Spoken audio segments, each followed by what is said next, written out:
بلوچستان جہاں پہاڑ خاموش ہیں مگر دلوں میں آندیاں ہیں، جہاں زمین وسیع ہے مگر آوازیں گم ہو جاتی ہیں، اب شاید پہلی بار وہ آواز سنی جائے گی جو صدیوں سے گونج رہی تھی۔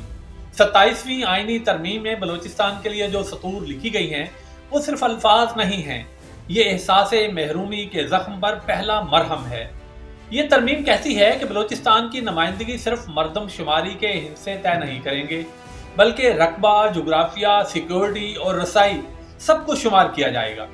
یعنی اب وہ وسیع و عریض علاقے جہاں بستیاں کم ہیں مگر وفاداریاں گہری ہیں، وہ بھی ایوانوں میں اپنی آواز بلند کر سکیں گے۔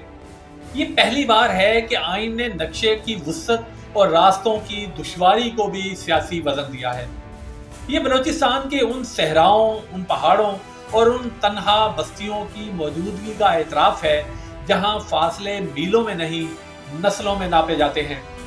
ترمیم یہ کہتی ہے کہ قومی اسمبلی میں بلوچستان کی نشستیں بڑھائی جائیں گی، اس لیے بڑھائی جائیں گی تاکہ وفاق کے ایوان میں ان کی بات محض رسمی نہ ہو بلکہ مؤثر ترین بھی ثابت ہو سکے۔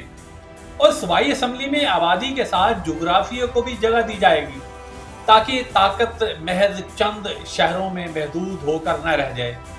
ایک اور اہم تجویز یہ بھی دی گئی ہے کہ آئندہ مردم شماری کے باوجود بلوچستان کے دور دراز اضلاع سے نشستیں ختم نہیں کی جا سکیں گی۔ یہ ضمانت دراصل تاریخ کے توازن کی بحالی ہے کہ کل کوئی نیا نقشہ بنے تو پرانی آوازیں مٹ نہ جائیں۔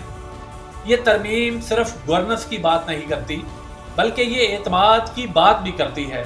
یہ ترمیم کہتی ہے کہ ترقی وہ نہیں جو اوپر سے نیچے اترے، بلکہ حقیقی ترقی وہ ہے جو نیچے سے اوپر کی جانب اٹھے۔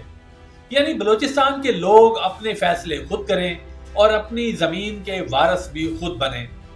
یہ ترمیم ایک آئینی تحریر ضرور ہے، لیکن اگر اس پر خلوص نیت سے عمل ہوا تو یہ بلوچستان کے بادلوں میں چھپی روشنی بن سکتی ہے، وہ روشنی جو کوئٹہ سے مکران تک اور خارام سے گوادر تک ایک ہی صدا دے کہ یہ ملک اب مکمل ہوا ہے جب بلوچستان بھی برابر کا شریک بنا ہے۔